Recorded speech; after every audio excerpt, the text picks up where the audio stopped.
नमस्कार दोस्तों, स्वागत है आप सभी का। आज है 13 दिसंबर और इस वीडियो में हम 13 दिसंबर से रिलेटेड सारे इंपॉर्टेंट करंट अफेयर्स को कवर करेंगे। इस लेक्चर की जो पीडीएफ है वो आपको हमारे टेलीग्राम चैनल पे मिल जाएगी और अगर आप चाहें तो हमारे व्हाट्सएप चैनल पे भी हमें ज्वाइन कर सकते हैं। दोनों के लिंक्स आपको डिस्क्रिप्शन बॉक्स में मिल जाएंगे। तो चलिए शुरुआत करते हैं 13 दिसंबर से रिलेटेड सारे इंपॉर्टेंट करंट अफेयर्स। पहला क्वेश्चन है, what is disease X as describe by the WHO in 2018। अभी हाल ही में डिजीज एक्स जो है वो दोबारा खबरों में आई है। तो ये डिजीज एक्स है क्या जिसको WHO ने 2018 में डिस्क्राइब किया था? तो basically option B is the right answer. ये एक हाइपोथेटिकली अननोन पैथोजन है। मतलब ये एक पैथोजन है लेकिन हमें पता नहीं है कि ये क्या है। अननोन है ये, जिसने एपिडेमिक कई ऐसे देश हैं जहाँ पे फैलाया है और पोटेंशियल पैंडेमिक भी आने वाले समय में फैला सकता है, जैसे कि हमने कोविड-19 का देखा था। कोविड-19 से रिलेटेड सारे इंपॉर्टेंट एमसीक्यूज को मैंने अलग वीडियो में कवर किया है, अगर आप चाहें तो देख सकते हैं, लिंक डिस्क्रिप्शन बॉक्स में आपको मिल जाएगा।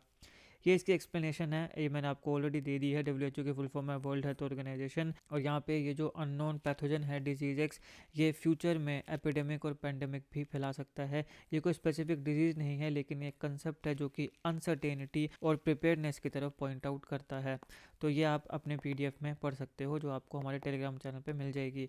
विच of the following is a major environmental concern link to the rapid expansion of space activities. अभी दुनिया में स्पेस एक्टिविटीज़ जो हैं वो काफ़ी ज़्यादा बढ़ रही हैं। कई ऐसे देश हैं जो स्पेस एक्टिविटीज़ में पार्ट ले रहे हैं। तो तेज़ी से बढ़ती अंतरिक्ष गतिविधियों से जुड़ी मुख्य पर्यावरणीय चिंता कौन सी है? तो कौन सी है? Option B is right answer, emissions from rocket launches and rising orbital debris. तो रॉकेट लॉन्चेस, जब रॉकेट को लॉन्च किया जाता है उससे जो इमिशंस होती हैं, जो गैसें निकलती हैं, वो हमारे पर्यावरण को ख़राब कर रही हैं, प्रदूषित कर रही हैं। इसके साथ साथ हमारे यहाँ पे ऑर्बिटल डेब्रीज, अब यहाँ पे एक अलग वीडियो में मैंने आपको स्पेस डेब्रीज के बारे में अच्छे से बताया है। तो वहाँ पर भी मैंने आपको बताया था कि जब कई ऐसे सैटेलाइट्स हैं जो अपना काम जब पूरा कर देते हैं, जिनका लाइफ स्पैन पूरा हो जाता है, तो फिर वो वहीं पे रह जाते हैं, यूनिवर्स में रह जाते हैं। तो वो डेब्रीज बन जाते हैं। डेब्रीज मतलब कूड़ा करकट। तो अब वहाँ पे स्पेस डेब्रीज जो हैं वो भी बहुत ज़्यादा बढ़ रही हैं और आने वाले समय में ये बहुत ही चिंताजनक विषय है। तो यहाँ पर ये कंसर्न है जो रैपिड एक्सपेंशन हो रही है स्पेस एक्टिविटीज़ की, उनकी वजह से रॉकेट लॉन्चेस के इमिशन, जिसकी वजह से काफ़ी हार्मफुल गैसेज जो है वो एनवायरनमेंट में आ रही हैं, पोल्यूशन हो रहा है, प्लस जो स्पेस डेब्रीज हैं, ऑर्बिटल डेब्रीज हैं, वो भी इंक्रीज़ हो रही हैं। तो यहाँ पे दुनिया भर में अंतरिक्ष गतिविधियों के बढ़ने से रॉकेट लॉन्च के उत्सर्जन बढ़े हैं जो वायुमंडल को प्रदूषित करते हैं। साथ ही अंतरिक्ष मलबे यानी स्पेस जंक या स्पेस डेब्रीज की समस्या तेज़ी से बढ़ रही है, जो उपग्रहों और भविष्य के अंतरिक्ष मिशनों के लिए खतरा ऑलरेडी बन चुकी हैं। तो ये इसकी एक्सप्लेनेशन है जो आप अपने PDF में पढ़ सकते हो, आपको टेलीग्राम चैनल पे मिल जाएगा। What concern did India's chief economic adviser V Anantha Nageswaran. अभी इस समय सबसे इंपॉर्टेंट तो यही है कि भारत के इस समय चीफ इकोनॉमिक एडवाइज़र कौन है? तो वी अनंत नागेश्वरन है, ये आपने ध्यान में रखना है। Raise about the country's youth. तो भारत के मुख्य आर्थिक सलाहकार वी अनंथा नागेश्वरन जी ने युवाओं को लेकर किस गंभीर समस्या पर चिंता व्यक्त करी है? तो यहाँ पे growing mental health crisis affecting the demographic dividend. तो हमारे जो युवा हैं उनमें मेंटल हेल्थ इश्यूज जो हैं वो बहुत ज़्यादा बढ़ रहे हैं, जो कि इवेंचुअली हमारे जो डेमोग्राफिक डिविडेंड है उसको अफेक्ट कर रहा है। तो मेंटल हेल्थ को सही रखना बहुत ज़रूरी है। रोज़ योगा करो, ध्यान करो, मेडिटेशन बहुत ज़रूरी है। प्लस सबसे इम्पोर्टेंट चीज़ कि हमारा जो सोशल मीडिया है उससे दूर रहो।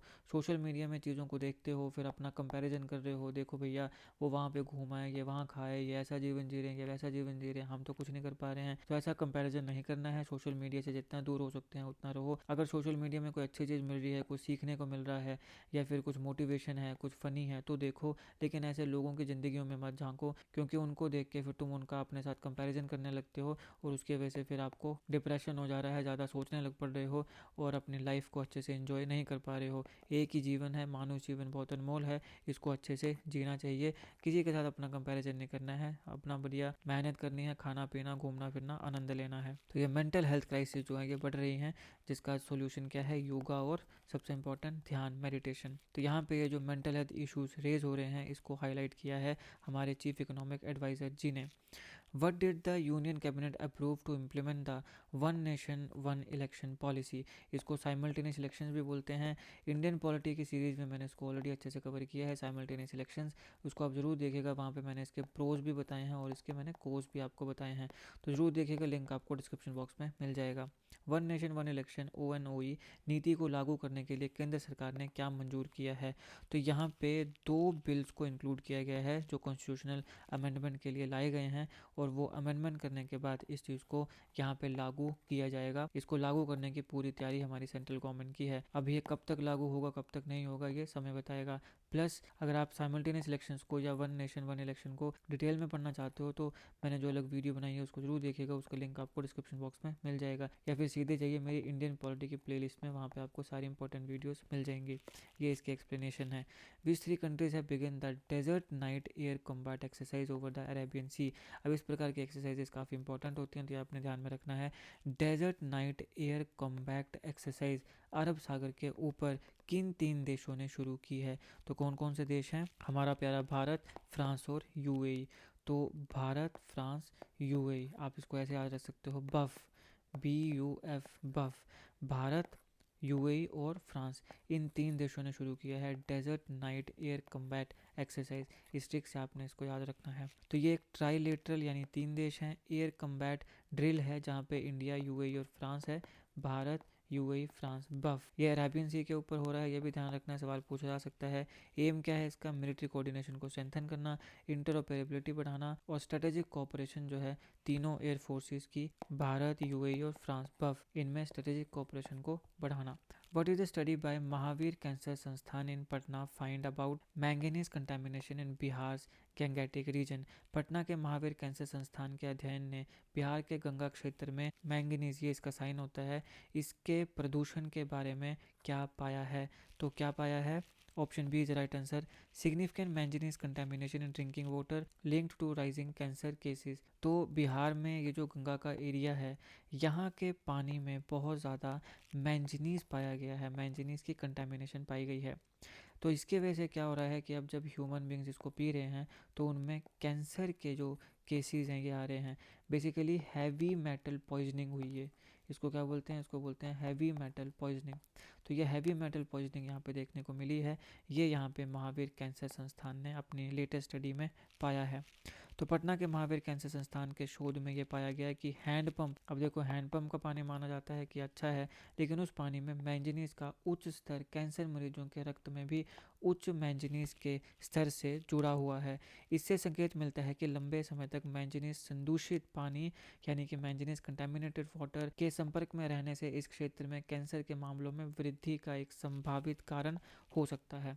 तो यहाँ पे ये एक नई स्टडी में पता चला है। Why is the Salar de Uyuni in Bolivia considered strategically important in the global energy transition? तो बोलीविया का सालार दे ऊनी वैश्विक ऊर्जा संक्रमण में राजनीतिक रूप से महत्वपूर्ण क्यों माना जाता है? क्यों माना जाता है? क्योंकि it contains massive lithium reserves with in the lithium triangle.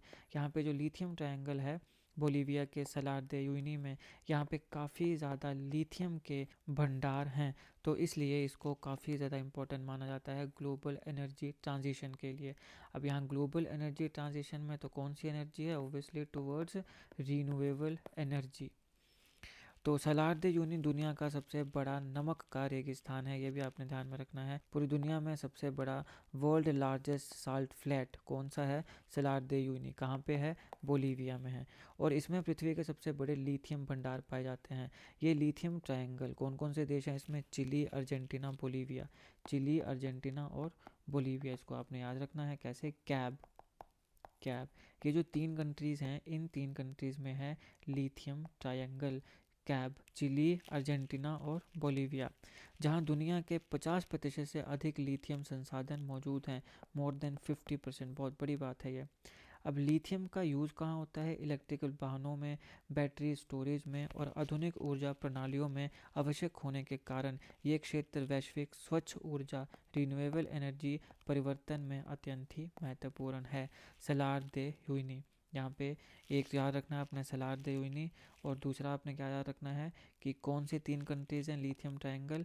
Cab, CAB, cab, Chile, Argentina और बोलीविया। ठीक है दोस्तों, आज 13 दिसंबर के सारे इंपॉर्टेंट करंट अफेयर्स, बाकी मैंने आपको जो वीडियोस बताई हैं साइमल्टेनियस इलेक्शंस और एक मैंने आपको कोविड-19 से रिलेटेड सारे इंपॉर्टेंट MCQs, तो उनको जरूर देखिएगा, लिंक डिस्क्रिप्शन में मिल जाएंगे, या फिर आप मेरी प्लेलिस्ट में जाइए। साइंस वाली प्लेलिस्ट में आपको कोविड की वीडियो मिल जाएगी और इंडियन पॉलिटी की प्लेलिस्ट में आपको मिल जाएगा साइमल्टेनियस इलेक्शंस। थिंग्स। तो ये थे आज के करंट अफेयर्स। आई होप आपको वीडियो अच्छी लगी तो लाइक करिएगा, शेयर करिएगा।